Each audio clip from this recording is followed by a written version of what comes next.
सुरुवात केली पाहिजे की पाकिस्तानला सबक शिकवण्याची संधी आणि वर्चस्व मिळवल्यानंतरची असणारी संधी होती ती तुम्ही का गमावली याचा असणारा खुलासा हा पंतप्रधान नरेंद्र मोदी आणि RSS या लोकांनी केला पाहिजे आणि लोकांनी आता प्रश्न विचारायला सुरुवात केली पाहिजे असं मी त्या ठिकाणी मानतो. मी माझ्या असणाऱ्या लेखामध्ये भारताची बासूच्या युद्धामध्ये काय होती ती लोकसत्तेच्या आर्टिकलमध्ये मी असताना त्या ठिकाणी मांडली. मला बऱ्याच जणांचे असणारे त्या संदर्भातलं चौकशी झाली, विचारणा झाली, चर्चा झाली. मी आता लोकांना असं म्हणतोय की ही चर्चा तुम्ही आता सार्वत्रिक केली पाहिजे आणि देशाची सुरक्षितता ही फक्त राजकीय पक्ष आणि निवडून गेलेले एवढ्या गोष्टी मर्यादित नाही, तर ती खऱ्या अर्थाने जनतेची असं मी त्या ठिकाणी मानतोय. तेव्हा जनतेने ह्याच्यामध्ये सहभाग घ्यावा असं माझं स्वतःचं आव्हान आहे आणि जनता घेईल अशी मी अपेक्षा या ठिकाणी बाळगतो. तुम्ही संसदेमध्ये काम केलेलं आहे, जसं म्हणाल की आता प्रश्न विचारायची गरज मी असं म्हणाल की आता जनतेला प्रश्न विचारायची गरज आहे की मोदींनी संधी असताना सुद्धा ती संधी का घेतली नाही. तुमच्या अभ्यासानुसार याचा आकलन नक्की काय सांगतो. मी आतापर्यंत संसदेमध्ये काम केलं, आंतरराष्ट्रीय स्तरावरती नक्की भारताची भूमिका कुठे कमी होती. याच्याबद्दल एक गोष्ट आपण लक्षात घेतली पाहिजे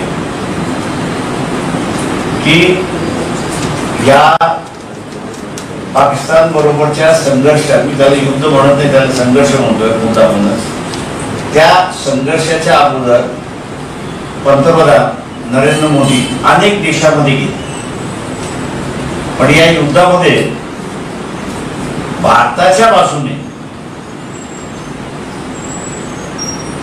एकही देश उभा राहिला नाही.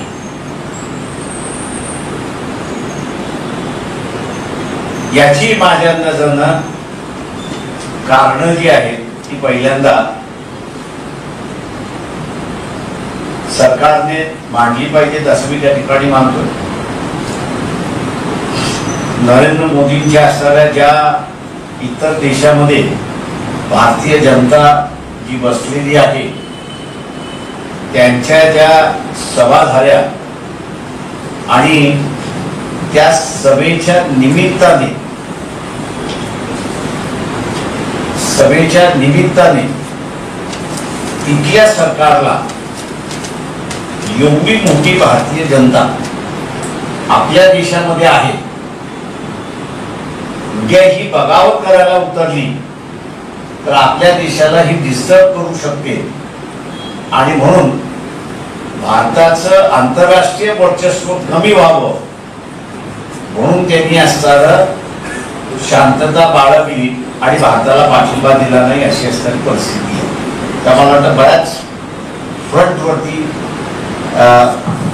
या संघर्षानंतरची असणारी परिस्थिती जी आहे ती चर्चेला गेली पाहिजे. मी सर्वसामान्य जनतेला आवाहन करणार आहे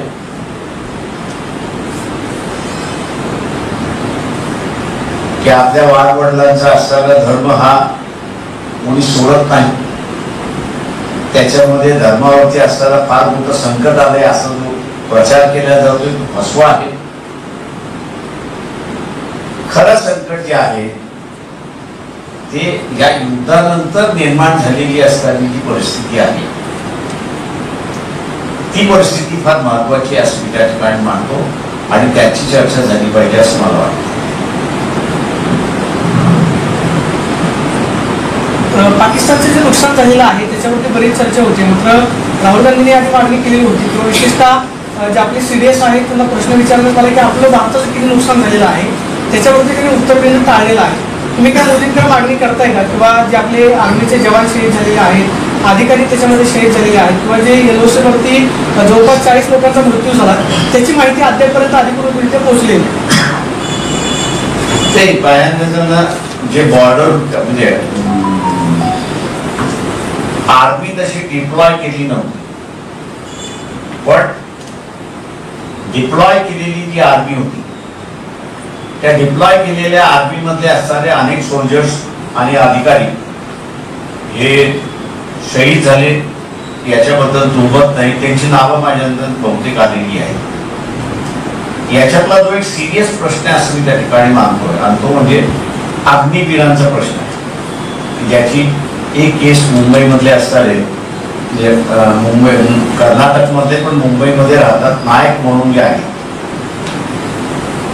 की ते 9 तारखेला शहीद झाले, अग्निवीर होते, त्यांना बॉर्डरवरती असं पाठवण्यात आलं होतं, पण त्यांना शहीद हा दर्जा न मिळाल्यामुळे त्यांना कुठल्याच बेनिफिट नाहीत अशी असणारी परिस्थिती. त्याच्यामुळे मी असताना मानतोय की जे काही अग्निवीर आता आहेत आणि ज्यांचे काही जणांची माझा असणारा जो संबंध आहे त्याच्यामध्ये एक केस माझ्याकडे आली म्हणून त्याच्यामधलं आहे, त्यांचं मनोबल खच्ची होते असं त्या ठिकाणी आपण मानतो की आपल्यानंतर कुटुंबाला बघणारी काहीच व्यवस्था नाही, पण आर्मी मधला एखादा सोल्जर गेला तर त्याला बघण्याची व्यवस्था आहे. हा जो इश्यू आहे तो इश्यू आम्ही त्याच्यामधला असणारा पक्षाचा प्रयत्न आहे ऍड्रेस करायला, कुठल्या मार्गाने ऍड्रेस करायचा तो मी असं या आठवड्यामध्ये ठरवतो आणि तो इश्यू आम्ही बघू. तुम्ही म्हणताय कोणतेही देश सोबत उभं राहिलं नाही लढाईमध्ये, जे आपण रशियाचं मोठ्या प्रमाणात नाव घेतलं, त्यांची इन्स्ट्रुमेंट राफेल वगैरे आपण वापरले, तशी मोठी मदत झाली या ठिकाणी असं या लढाईमध्ये म्हणलं जातं. रशियन डिफेन्स इन्स्ट्रुमेंट जे आहे ते आपल्याकडे आहेत त्या ह्याच्यामध्ये, पण हा संघर्ष संपल्या आपण असताना पाहिला असेल की रशियाने पाकिस्तानलाही मोठ्या प्रमाणात मदत केलेली आहे. त्याच्यामुळे ओपनली रशिया जसं 71 साली आपल्या बाजूने उभं राहिलं तसं या ह्याच्यामध्ये 71 सालसारखं रशिया आपल्या बरोबर उभं राहिलं नाही, किंवा ज्या फ्रान्सकडून आपण असं राफेल सारखी विमानं उभी केली तो फ्रान्सही आपल्या बरोबर उभा राहिला नाही अशी परिस्थिती आहे. बाळासाहेब गोरखपूर अगवली प्रकरण जे आहे आणि तसेच अनेक प्रकरण घडलेले आहेत ते नंतर आपण बोलू, मी याच्यावरतीच आहे. युद्धात नक्की मग जिंकलं पण तुम्ही असं म्हणताय की युद्धात जिंकलं पण मी एवढं असं म्हणेन, मी एवढंच म्हणेन या सगळ्या ह्याच्यामध्ये की पूर्णपणे जिंकलेली बाजू आपण हारलो. त्याला संधी होती, त्याला माझ्याच मी असं याच्यामध्ये म्हटलं होतं की ॲम्युनेशनची परिस्थिती असताना बघितली तर पाकिस्तानकडे 10 दिवसाचंच फक्त ॲम्युनेशन होतं आणि ते ॲम्युनेशन संपलं असतं तर तुम्हाला पाहिजे त्या कंडिशन्स इम्पोज करता आल्या असत्या. आणि म्हणून जिंकलेली लढाई आपण हारलो असं मी त्या ठिकाणी मानतोय. आणि म्हणून आम्ही असायला RSS यांना असायला विचारतोय की बाबा प्रत्येक वेळेस तुम्ही हारताय का?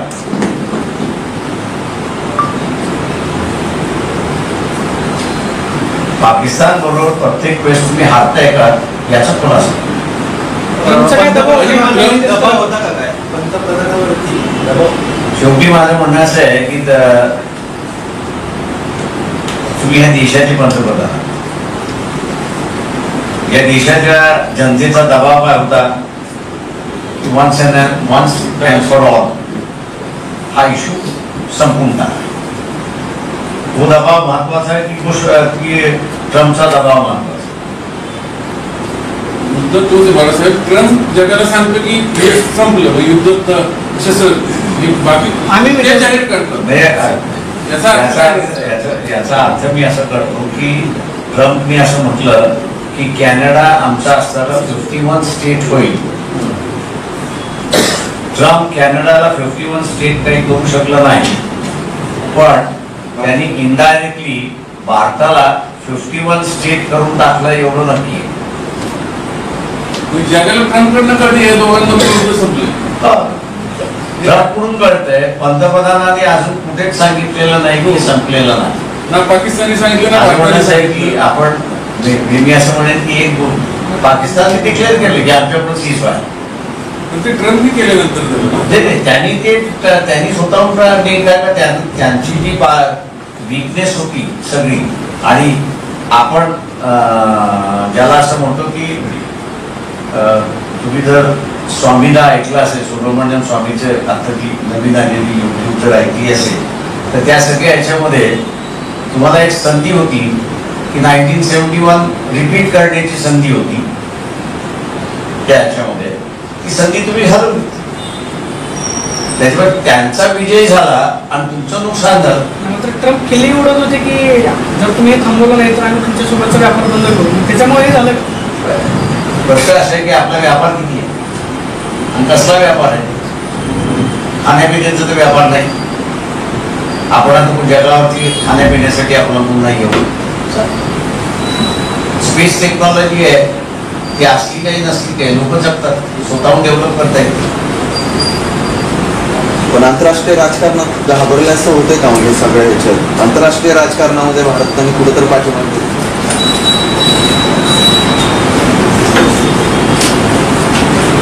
आता सगळं म्हणणं असं आहे की इथे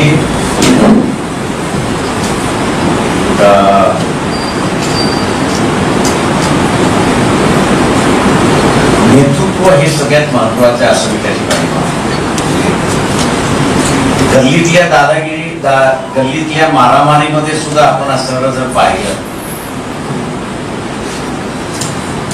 तर गल्लीच्या मारामारीमध्ये सुद्धा जो एग्रेसिव्ह आहे तो जिंकतो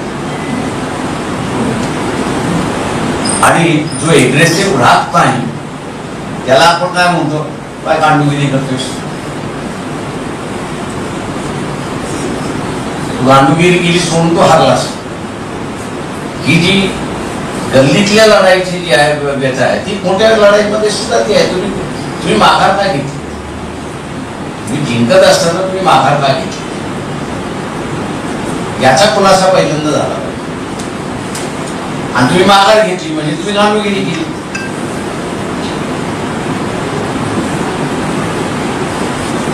मोदींना भेटणार का तुम्ही? कशासाठी? त्यांनी गांडुगिरी केली म्हणून भेटायचं काय त्याला?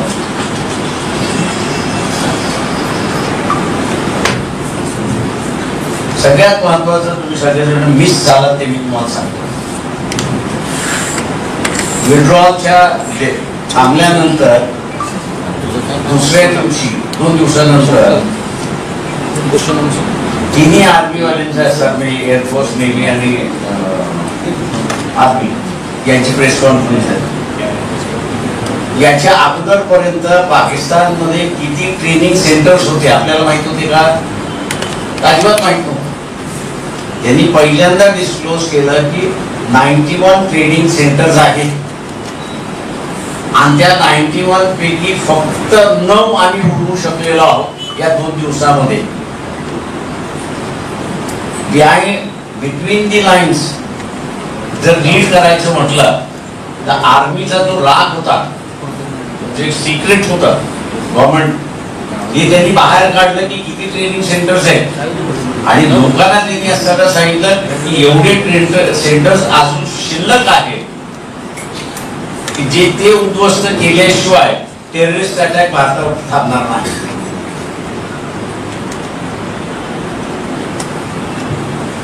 राजकीय पक्षाचे जेवढे नेते आहेत त्यांनी मला वाटतं या इश्यूवरती खुलेपणाने बोललं पाहिजे असं मी त्या ठिकाणी मानतो.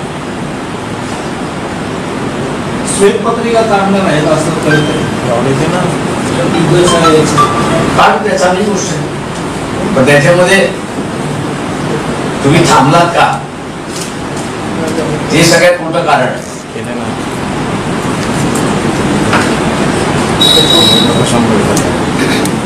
थँक्यू सगळे. सर,